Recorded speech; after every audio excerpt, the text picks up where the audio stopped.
This is your host, Devin Douglas Bowers. I'm here to make two announcements. The first announcement is a correction. Following interview, I talked to Mahdi Darius Nazemroaya about the situation in the Ukraine, examining it from a historical and ethnic perspective, then going into the interests of parties such as the US, EU, and NATO, and finally ending with a discussion in regards to Russian forces in Crimea. In the interview, Mr. Nazemroaya states that U.S. official Victoria Nuland revealed that the U.S. had invested billions of dollars into regime change. He attributes this information to a leaked telephone conversation. After the interview had ended, he later contacted me via email, letting me know that he had made a mistake. The information came from a press conference, not a leaked telephone conversation. So to clear up anything, the information that the U.S. was funding regime change came from a press conference, not a leaked telephone conversation. Also, please keep in mind that this interview was done on March 4th, and so may not be fully up to date with the most recent events. My other announcement is this. We at the Hampton Institute work hard to provide you and others with independent analysis of events from a working class perspective. However, in order to continue doing this, we need your support. You can help us by donating at the Hampton Institute website, clicking on the donate button there, or by doing things such as purchasing Derek Hyde's book, Egypt's Past and Potential, Nationalism, Neoliberalism, and Revolution. If you don't have the funds to donate, just give us a like on Facebook or follow us on Twitter at HamptonThink, and share or retweet us. Every bit helps. And with that, let's return to our regularly scheduled podcast.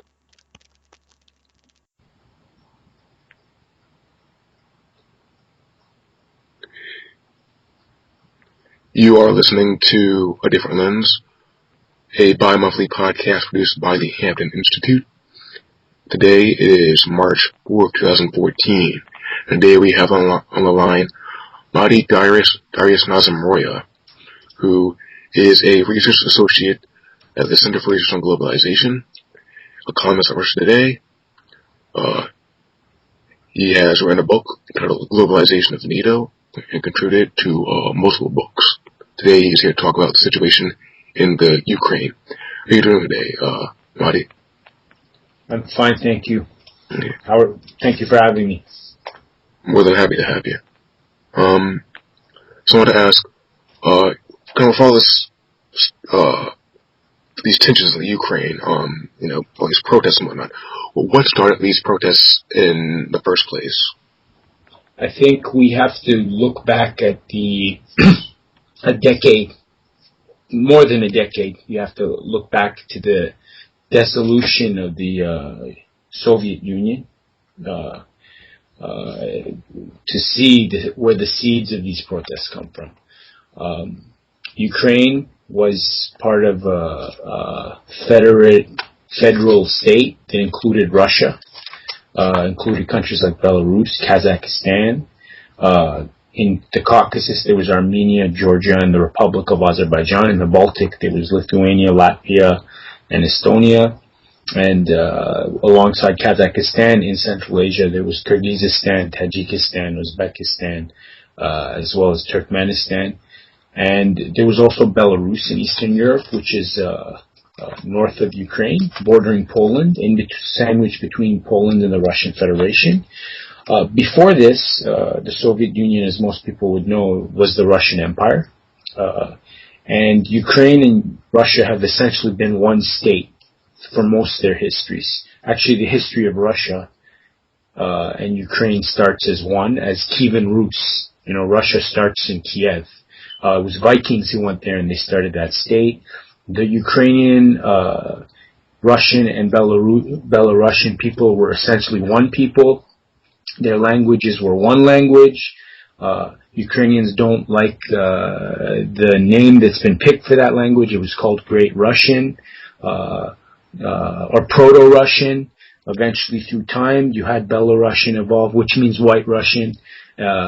and there's the greater Russians or the big Russians and the little Russians, which is what the Ukrainians were called. And the Ukrainians don't like that, being called little Russians. But I'm just giving you an overview of the history and the unity of these people before we go into the complicated reasons of why this protest erupted. And there were both legitimate.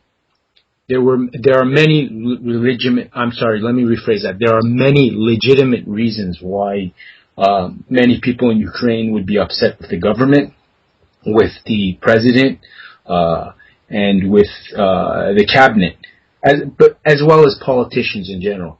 But once Ukraine broke up from Russia, you had the Yeltsin period erupt. You had the former Soviet Union, Russia, and the rest of the former USSR become open territories for neoliberal capitalism. This is when the oligarchs started to form. You had corrupt politicians of the past. Some of them were members of the Communist Party. Others could have been part of nationalist groups, like in Georgia, for example, and Ukraine. You had people that were part of the state. They could have been part of the KGB or other organizations. They all started taking advantage of the collapse and becoming oligarchs. You had this oligarch problem arise, where these capitalist elites form in the former Soviet Union, and now I'm Ukraine, Russia, and elsewhere. Ukraine, Russia are very similar structurally, societally and politically in many senses. Although I think in Russia they've done a better job of weeding out corruption than in Ukraine. In Ukraine, the politicians are probably some of the most corrupt politicians in the world. Anyways, moving on. As Ukraine went its separate ways from the Russian Federation, you had so-called Western interests arise in the country to bring it into what's called the Euro-Atlantic zone.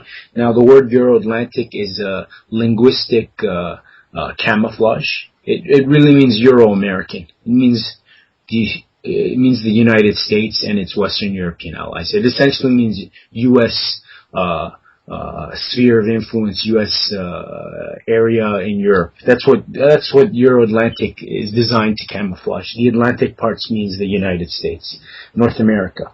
So there was an interest to bring Ukraine slowly, just like the other former Warsaw Pact countries of the former Eastern Bloc or Soviet Bloc, such as Poland, Hungary, the Czech Republic, Slovakia, Romania, Bulgaria, into this Euro-Atlantic zone, which is comprised of two main bodies.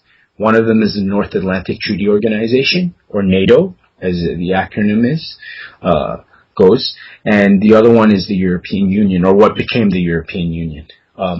These are the two architectural bodies of this Euro-Atlantic zone.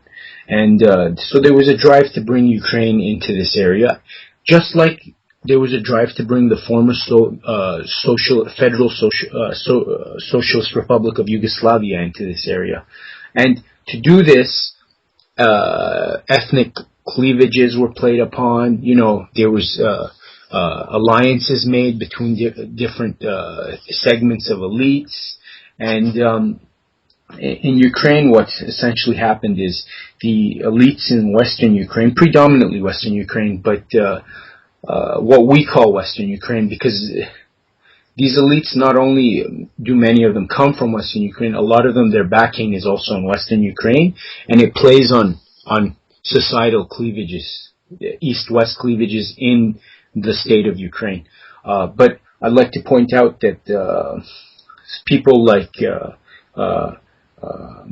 the head of the All-Ukrainian Union Fatherland Party, who was just let out of jail, Tymoshenko, for example, she's from the East. You know, she's from the East, from the same region as the president and the Party of Regions, which is supposedly, and I'm saying supposedly with quotation marks, pro-Russian.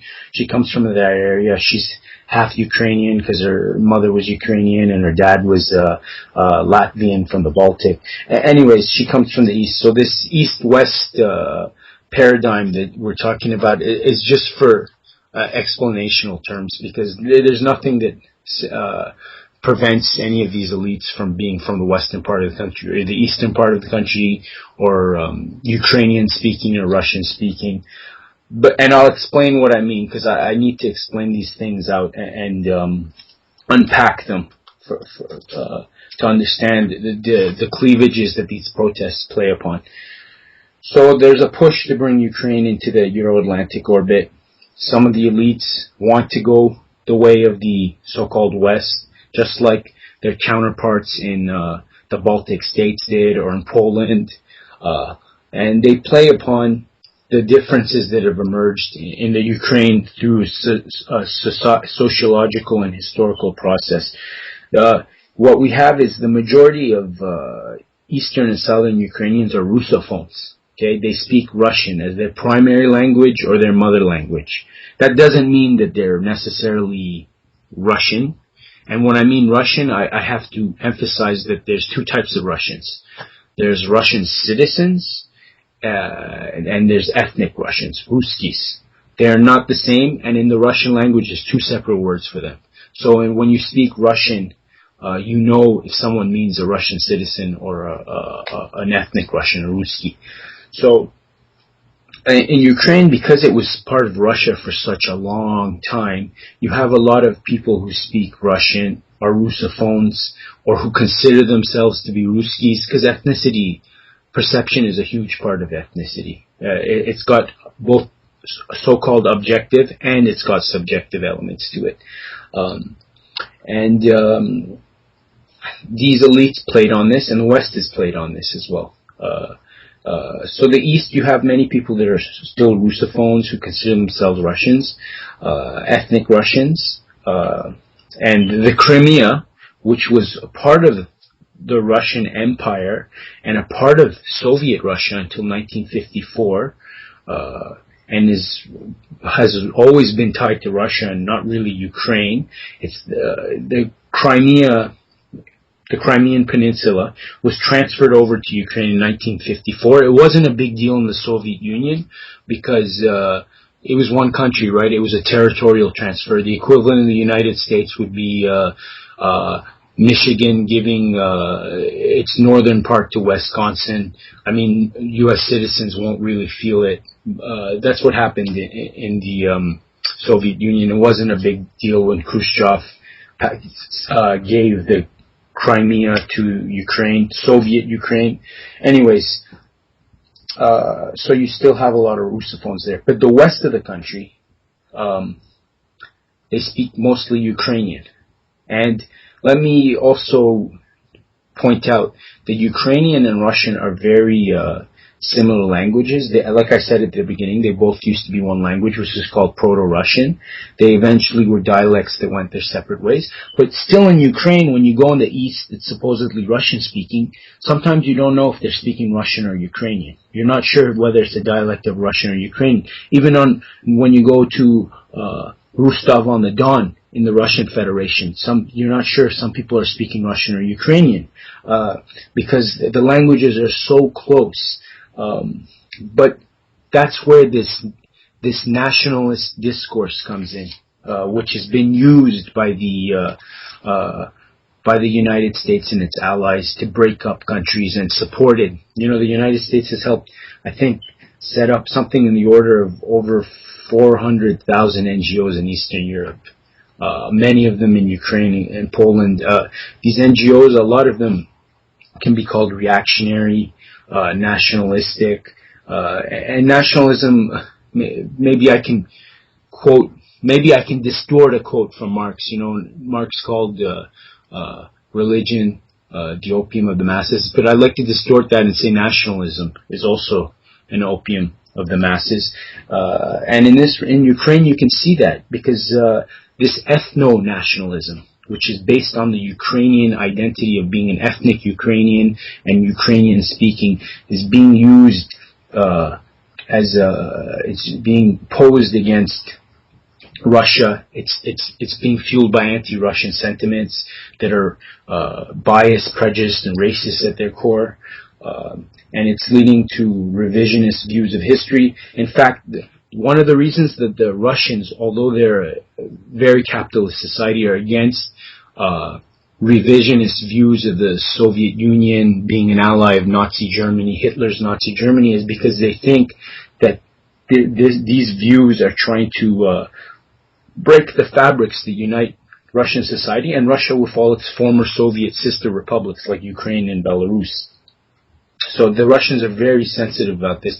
They understand that their history is being attacked. And in Ukraine, you can see it. When those monuments of Lenin are being toppled, or monuments dedicated to the Soviet soldier who fought in the Great Patriotic War, which is what they call World War II in Ukraine and Russia and the former Soviet Union. For them, World War II started in 1941 and ends in 1945. The reason it's 1941 is because that's when the Third Reich invaded the Soviet Union. So when these monuments are attacked, it's trying to erase social fabric, societal memory, and de-link the Russian people from the Ukrainian people. And it's part of this project. I know we're getting towards the protests. I just need to really explain the cleavages. So these statues are being attacked, and it's not because anybody there is anti-communist or anti-socialist, although a lot of them are. No, it's because they're trying to erase the history and the common links with Russia. Anything that shows there's kinship between the Russian people or Russia and Ukraine, it's being attacked. Actually the United States and NATO and their allies, whenever they go to war in places, they attack a lot of the monuments and anything that has a historical memory attached to it about a common fabric or bond, like they did that in Iraq. They did that in Yugoslavia. They're trying to erase the bond, the social bonds that hold people together. But moving on, in the cases of Yugoslavia and Ukraine, the churches have always been unified, but on the basis of nationalist discourse, churches have been divided. In Ukraine, all the people, most of the population, not all the people, are members of the Russian Orthodox Church of Ukraine. Now there's 3 branches of that church because of this nationalist discourse.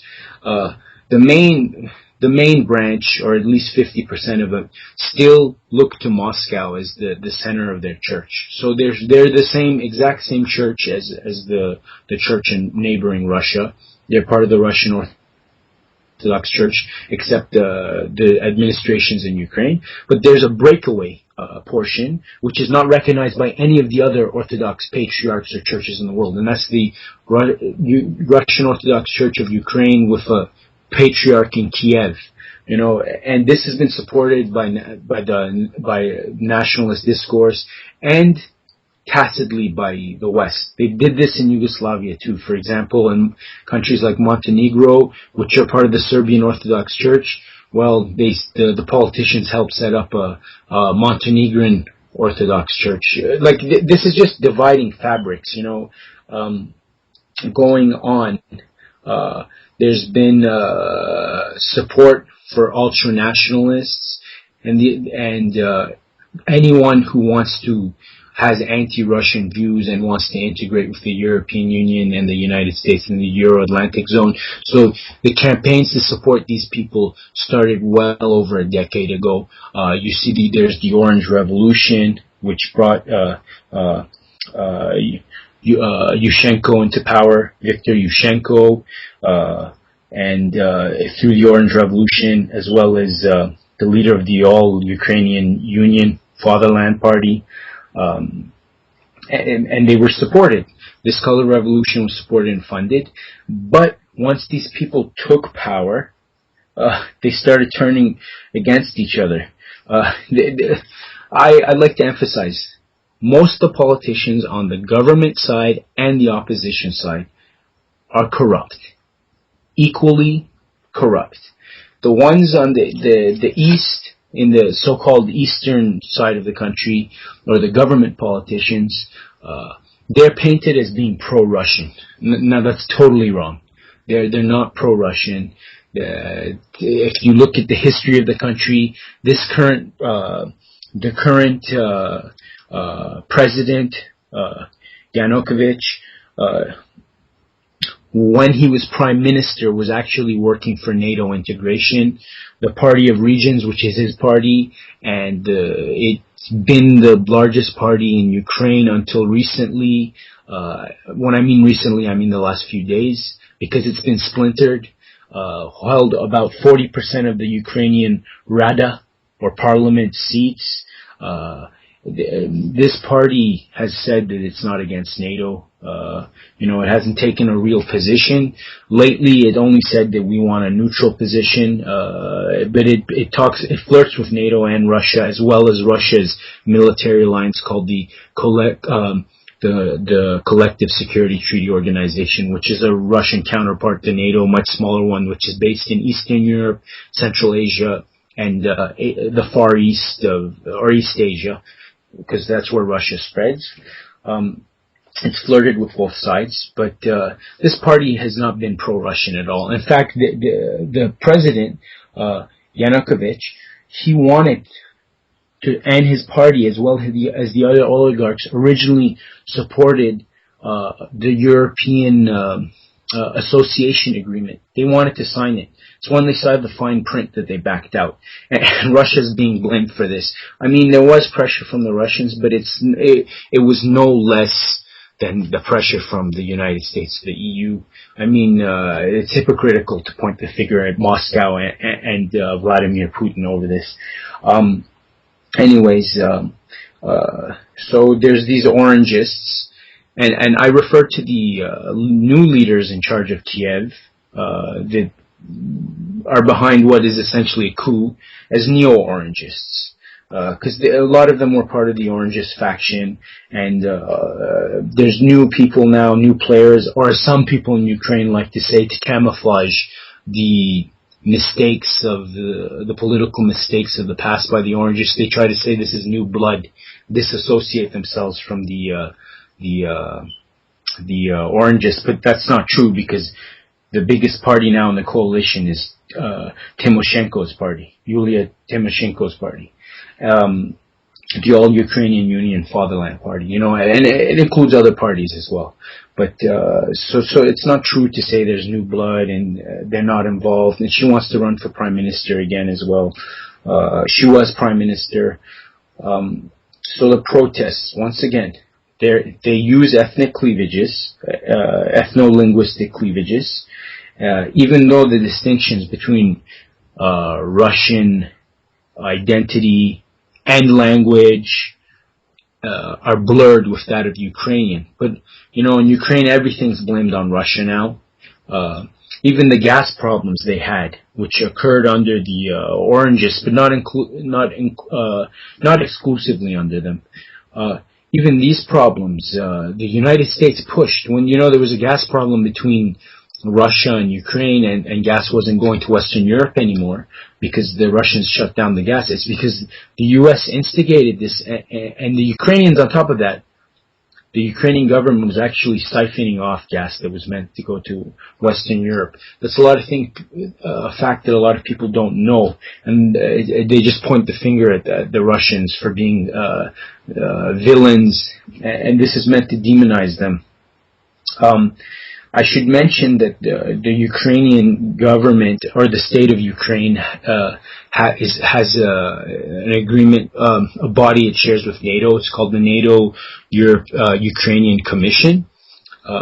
It's basically and they're also a member of the Partnership for Peace, which is basically it's a NATO outreach program, but it can also be called a NATO apprenticeship program. There's an European Union equivalent to this NATO program, and that equivalent is the Eastern Partnership, and that's where this association agreement that I'm going to talk about comes from. The association agreement that the EU wanted Ukraine to sign, as well as countries like Moldova, Belarus, Georgia, Armenia, the Republic of Azerbaijan, is parallel to this NATO agreement of expanding eastward, and what it actually had military dimensions to it as well, security and military dimensions. But as I said earlier, the government and the Party of Regions, which is a supposedly pro-Russian party or Russian proxy party that the media in the U.S. or Britain is trying to sometimes says it portrays it as. Well, these parties wanted to sign this association agreement until they saw the fine print. What it did is it deregulated Ukraine's structures, and it regulated them in a way that would allow the European Union to monopolize the country. So basically, Western companies would take over Ukraine. And this would not only come at an expense to the Ukrainian economy, reducing Ukraine into an Eastern European colony, it would also come at the expense, and this is where it's key, the oligarchs in Ukraine. So the oligarchs who are rich and they support the Party of Regions, they saw that this would hurt them too. It's not really because they care about the Ukrainian people. They saw that it would hurt them. The agreement basically would make trade with Russia very hard, and Russia is Ukraine's main trading partner, as well as the other Commonwealth of Independent State countries. The Commonwealth of Independent States is an organization which includes countries like Belarus, Turkmenistan. Turkmenistan has a special status in it. It also includes Kazakhstan, basically the former Soviet republics. It's a body that includes them. It includes trade agreements. It's a very loosely knit organization. It would prevent Ukraine from trading with its major partners, including Russia, and they couldn't sign this. Not just because it would prevent the trade with Russia. It's because it would have hurt the oligarchs there, and they would have lost their capital and their financial and economic dominance in the country. That's why they at the end they didn't sign it. Otherwise, they supported it. They put out ads about it. In fact, the ads before the association agreement was signed were pretty racist.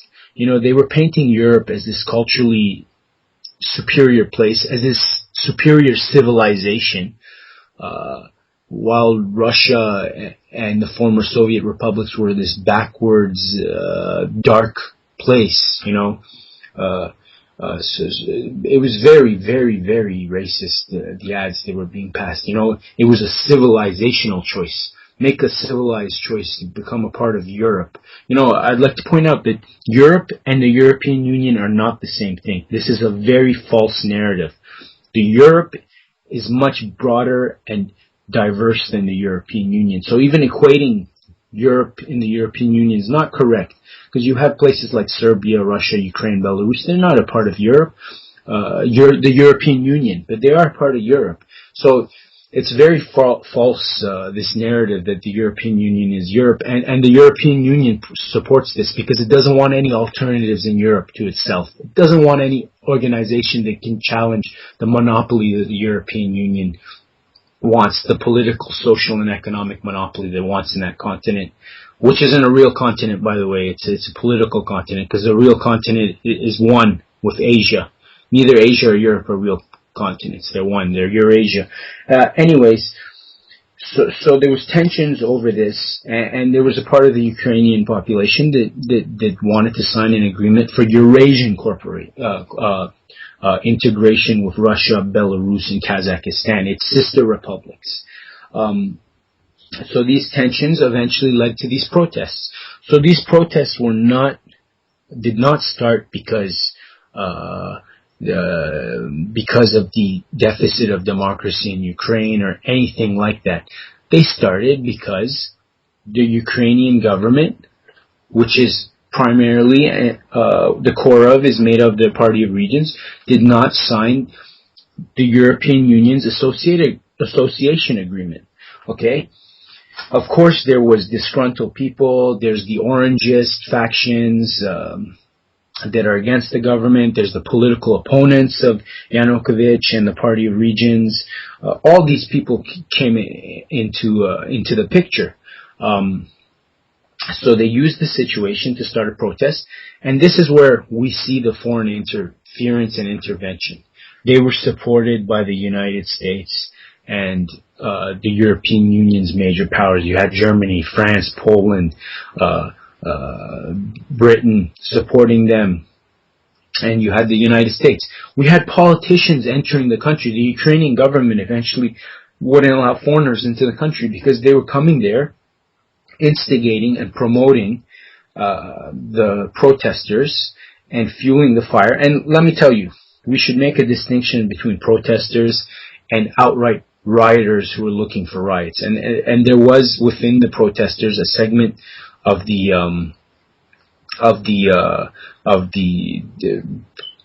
people, the individuals and groups there. They were looking for violence. I mean, they wanted violence. It was deliberately being instigated on their part. They were looking for bloodshed because bloodshed is the perfect excuse for a coup, and to say that a democratically elected government, albeit corrupt, very corrupt in this case, is not legitimate anymore. This was the same excuse that was actually used in 2002 against Hugo Chavez in Caracas, Venezuela, when a coup was organized. The coup organizers deliberately wanted set up a protest, but they wanted to make sure people died because that's the only way they could delegitimize a democratically elected government. So they pushed for bloodshed, and actually this year there's a parallel protest occurring in protest and riots, I should say, because they're protests during the day and riots during the night in Venezuela to that of Ukraine, where they've been pushing for bloodshed.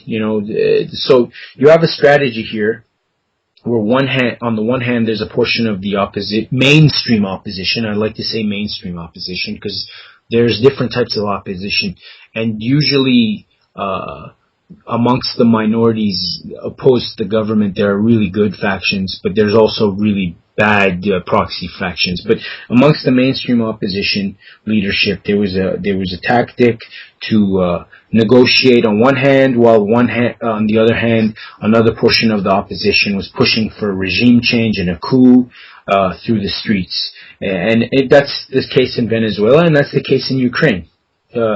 Like I said, the Ukrainian government, Viktor Yanukovych, the president, are corrupt, but so are the opposition politicians. If we look at the recently freed Tymoshenko, who was Prime Minister of Ukraine, she was known for her abuse of power and corruption.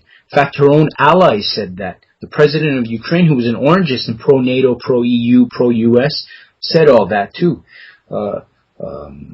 She was the third most powerful woman in the world at one point, according to Forbes.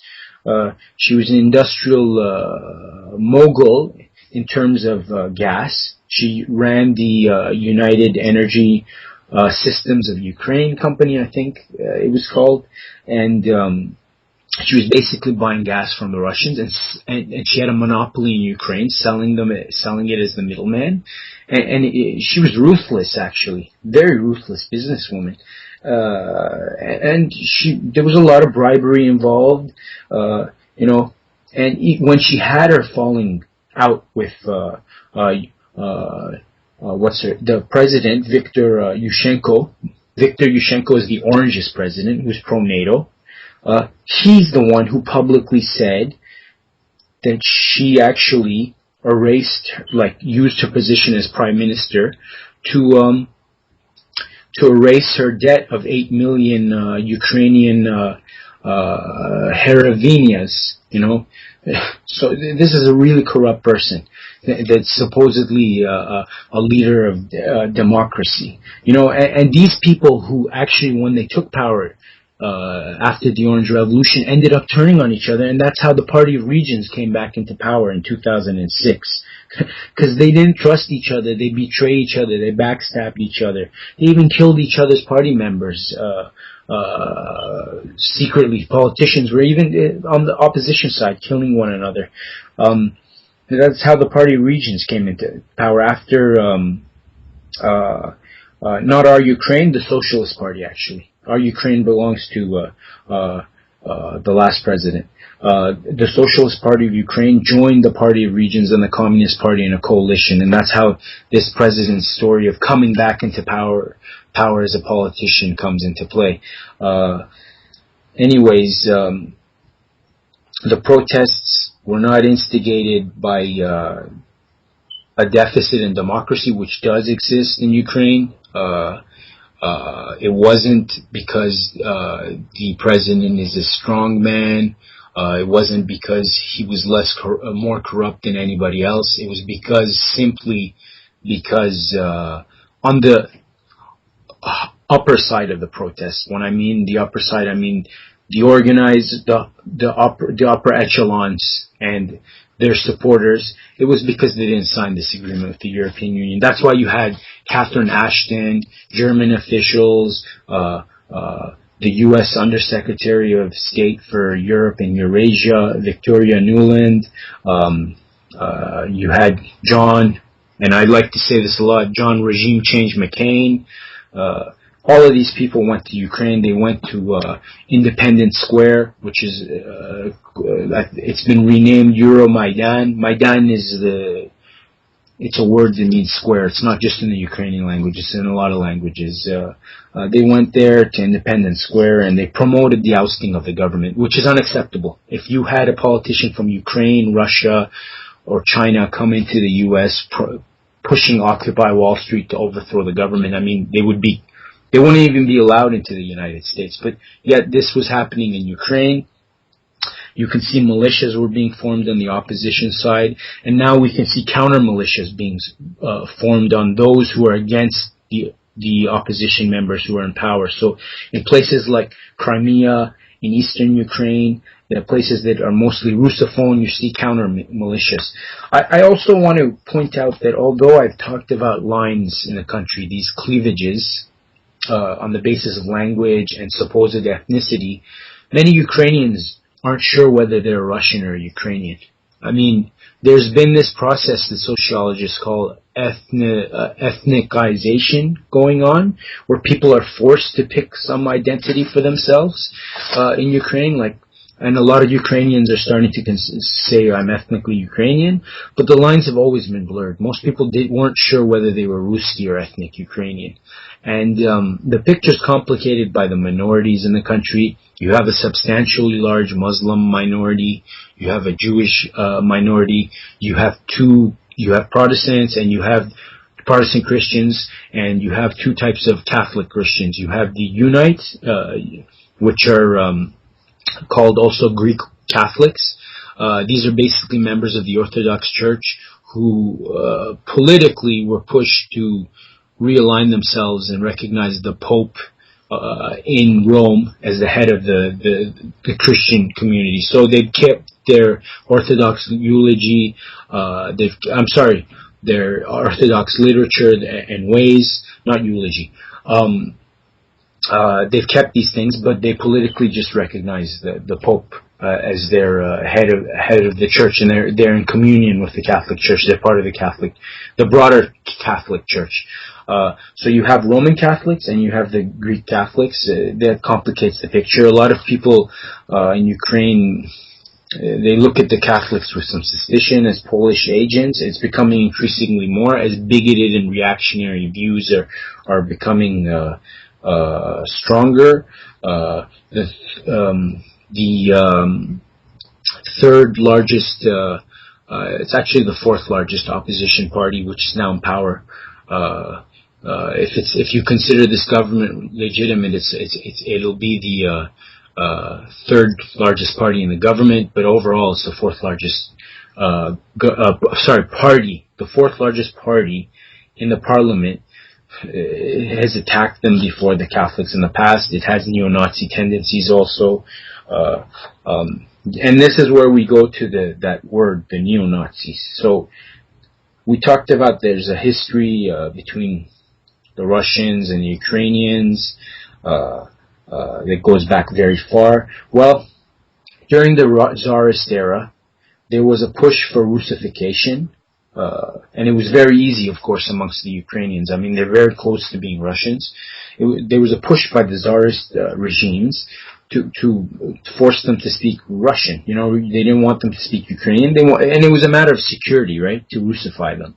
And this led to some reactionary views. It led to resistance as well. I mean, a portion of the Ukrainian population wanted to rightly keep their language and their culture and their heritage, and albeit it's very close to Russian and actually it's from the same basket. This pushed a lot of them to actually align with the Nazis during World War II, or the Great Patriotic War. So a lot of these guys fought with the Third Reich, on the Third Reich side. The same is actually in the Caucasus. The same is true of the Caucasus. There was Georgians who wanted to keep their national identities, and for national reasons, they saw Russia as an imperial power that had taken Georgia's sovereignty away and incorporated it into an empire.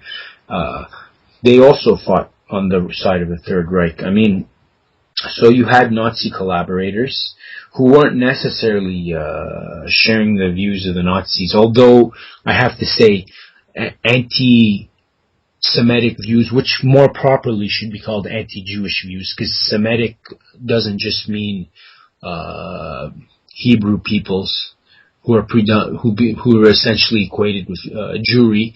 It also means people like Arabs and Aramaic people, such as the Assyrians. So I always say anti-Jewish people to make it very particular.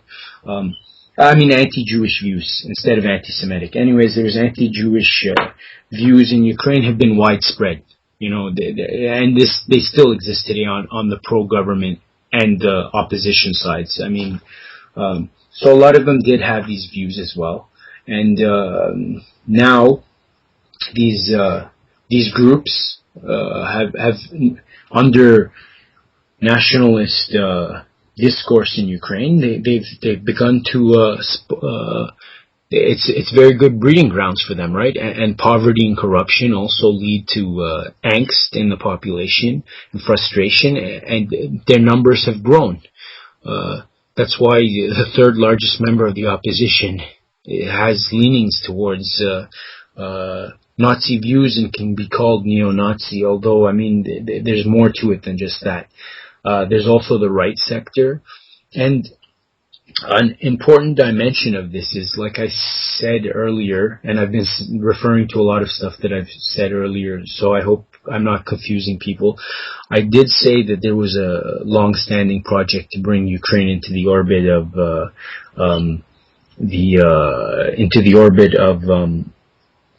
Euro-Atlantic zone, which is the United States and its Western European allies.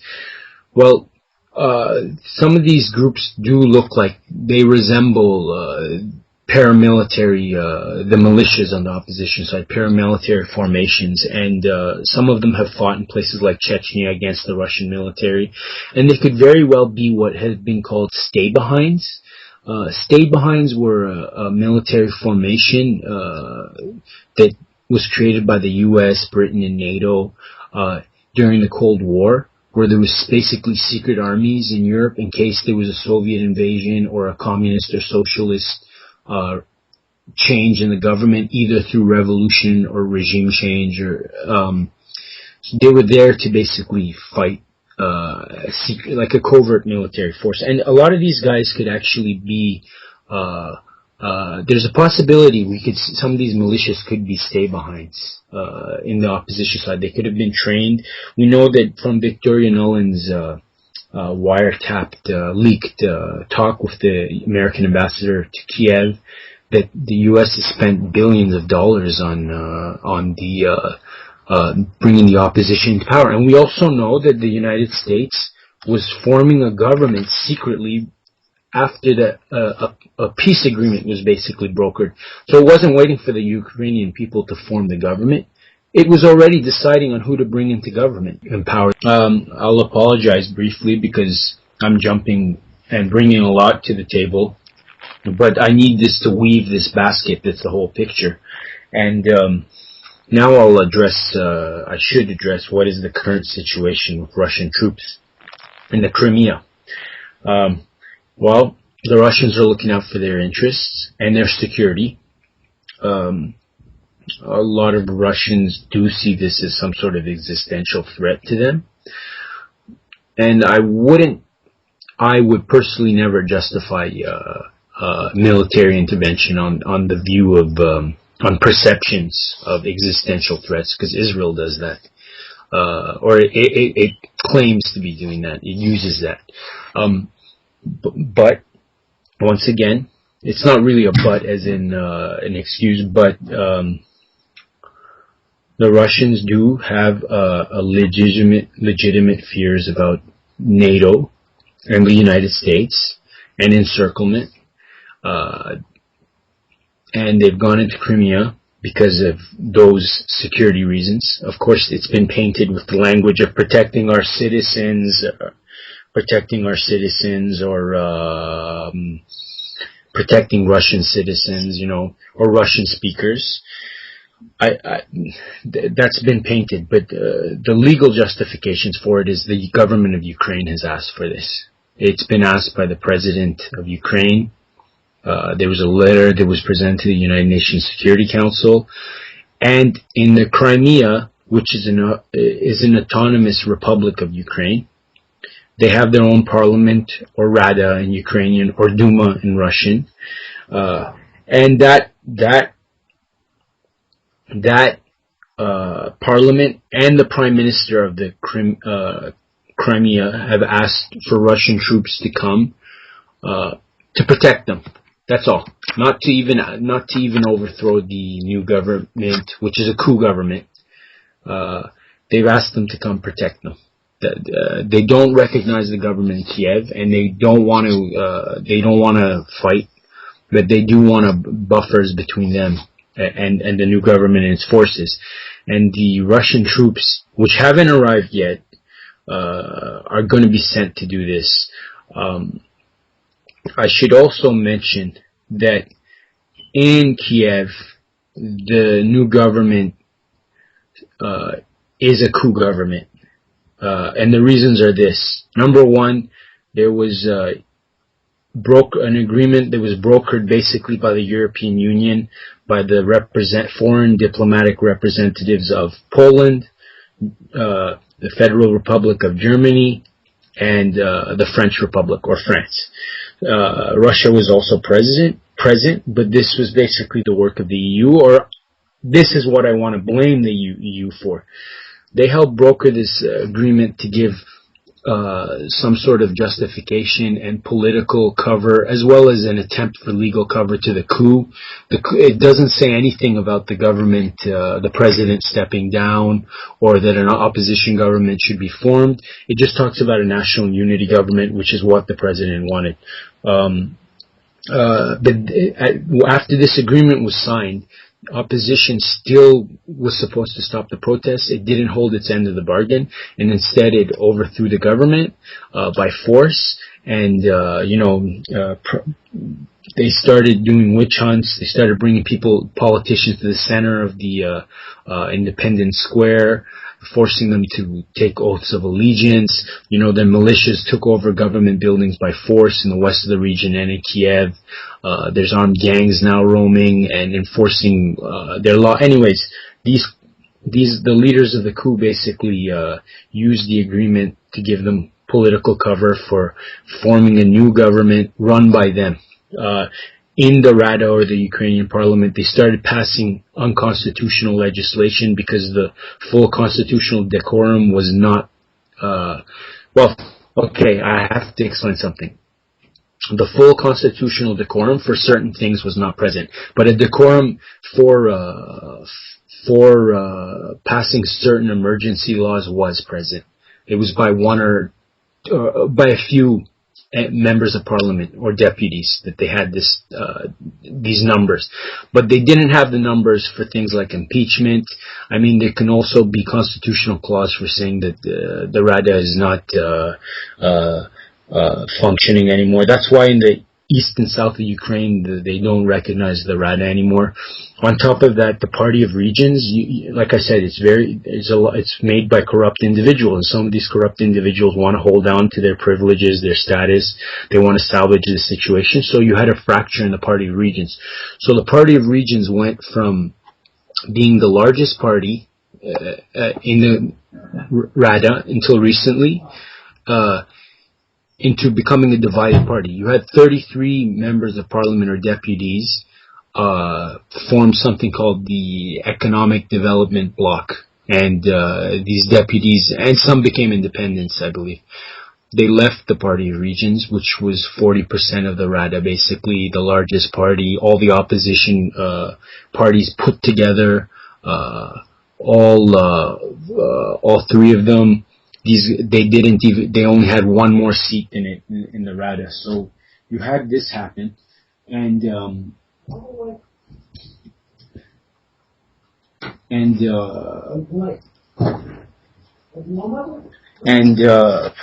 what was I going to say about the division? Sorry, I lost my thought there on the Rada being divided, the opposition, the coup, exactly, the coup. So they basically they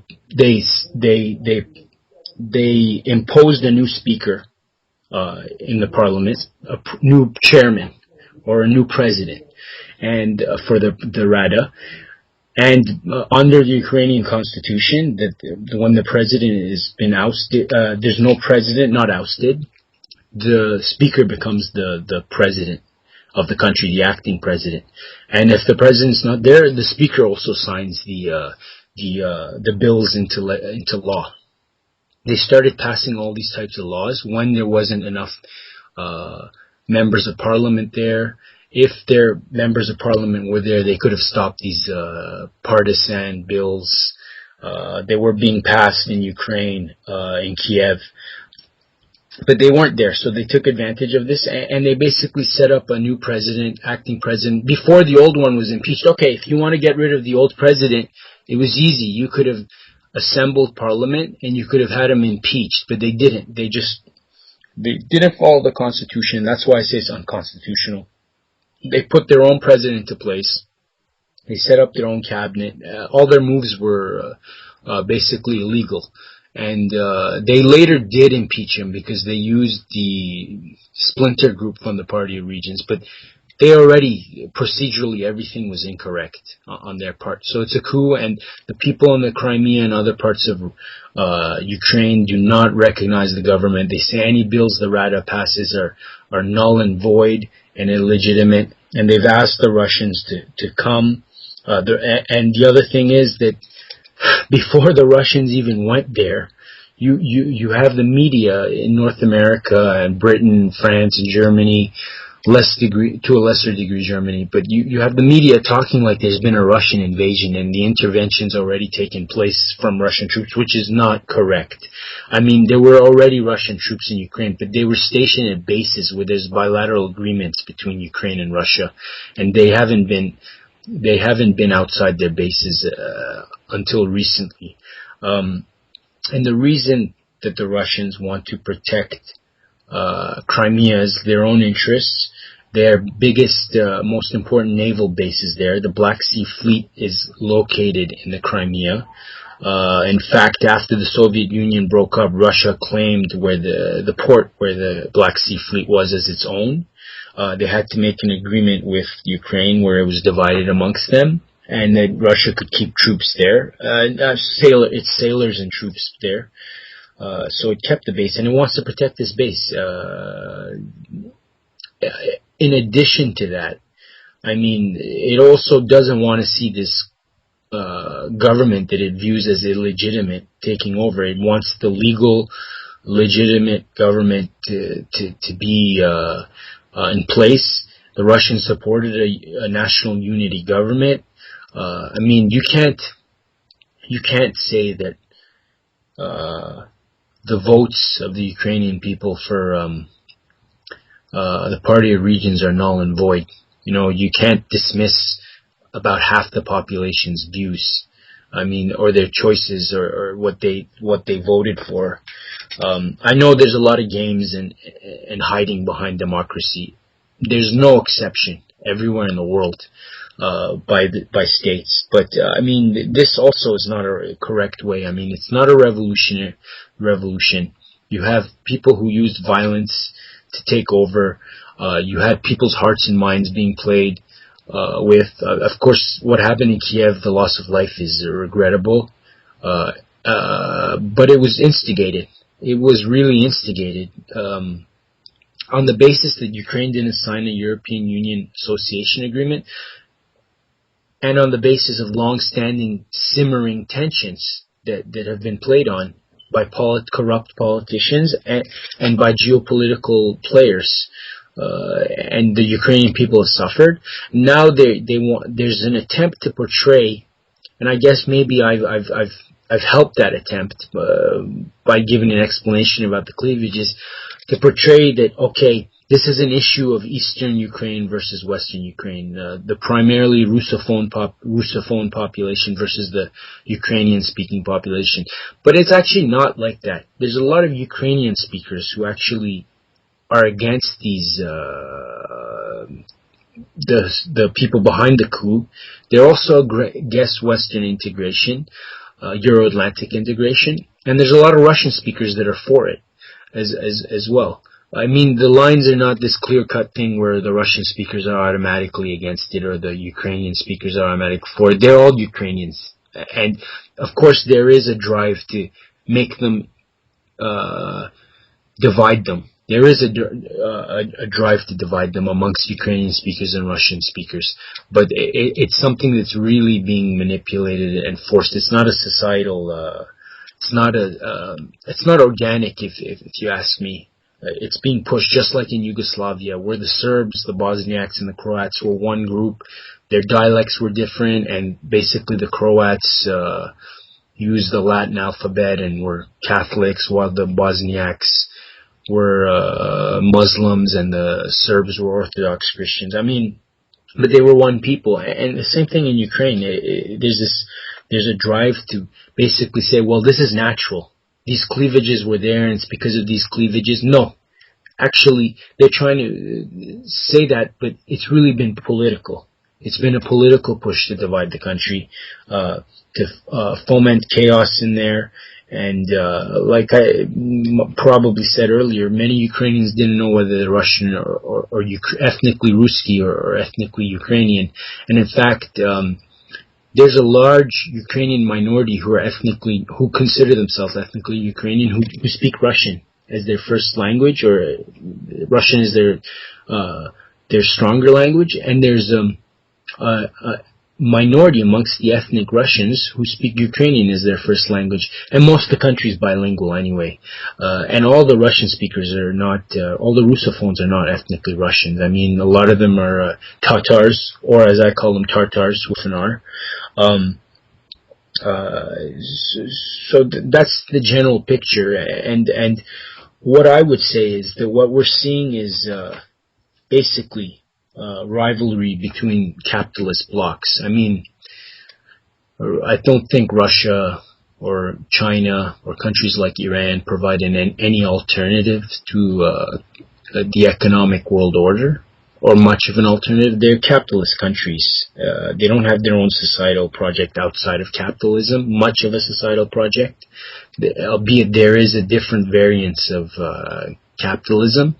But what we're seeing is a clash of capitalist blocs, and there is an attack on this fledgling Eurasian Union that Russia, Belarus, and Kazakhstan want to create, and it could bring us to the brink of escalation. I mean, I can't see a war erupting between Ukraine and Russia. I can see some of those militias attacking Russia, and some of those militias are linked to people in Chechnya who are trying to dismantle Russia and force the North Caucasus to separate from Russia. They've thrived on ultra-nationalist feelings, and this is very dangerous.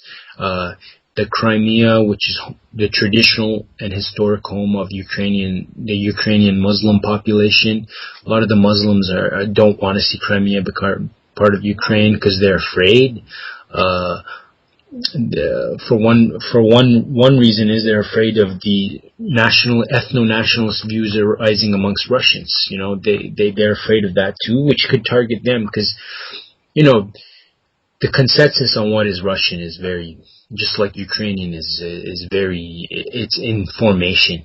You know, before, historically, the Russian elites were the only ones who saw themselves as Russians. The rest of the country never even knew what Russian was. I mean, it's a fledgling identity. It's an imagined community that's being created around the Russian language. But do Russians need to be Russian Orthodox Christians? A lot of people are beginning to view that, but traditionally that's not been the way. There's been Muslims, there's been Catholics, there's been Jews. I mean, this identity is in formation, and that's why reactionary ultra-nationalist views are a danger in Russia and in Ukraine, and that's why a lot of the Crimeans Muslims, almost all of which are Tatars, 3/5 of the Ukrainian Muslim population are Tatars. Anyways, most of them are they're afraid of ultra-nationalist views amongst their Russian community members. They're Russian members of their society and of their Ukrainian society. So they have fears. And while I'm on that topic, you can't, if you met Ukrainian Tatar from Crimea, or you met a Ukrainian or Russian, you wouldn't be able to tell them apart. They physically look the same. Their phenotypes are the same. There's no differences. It's just an identity with some of the things that with religious aspects that tied to it. I mean, you can't tell them apart at all. Anyways, I think I pretty much covered all my corners for Ukraine. Yeah, you must definitely have. You provide the hard analysis with going into the as you say, cleavages. You went to the ethnic problems, the political problems, and really analyze the situation definitely from a very much different perspective, and I definitely learned a lot. But well, thank you for having me. It was my pleasure to touch on this topic. I mean, I think at the end of the day, it's the Ukrainian people that are going to suffer more than anybody else, and I think that what's happening there is a real tragedy. Unfortunately, that's true. It's usually so many times when it comes to drone violence in countries, but especially when it comes to outside meddling, it's mainly the people that suffer.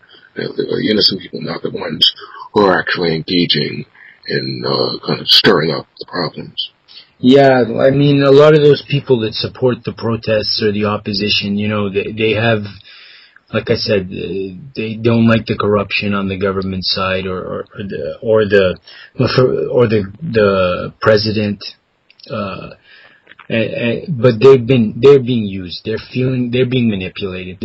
I mean, that's what those protesters were manipulated. I mean, there's no question about it. And if you look at the professionally produced videos that were being helped by outside powers, being produced with help from outside, I mean, it's very clear it was propaganda, where they're talking about democracy, but it's not an issue of democracy.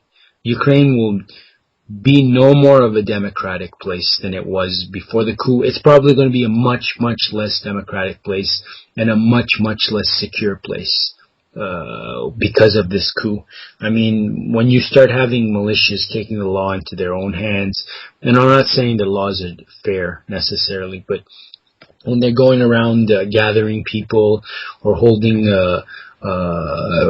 witch hunts, I mean, nothing positive can come from it, and that is exactly what's happening in Ukraine, and the Russians are being demonized about this, and we have to understand that Ukraine has been targeted because there's an intention to use it against the Russian Federation ultimately, just like Syria has been targeted to isolate and ultimately target Syria's Iranian allies. I mean, it's the same process and the objectives are the same. I mean, but the excuses or pretexts for action are different. Yeah. Thank you for the interview. Thank you.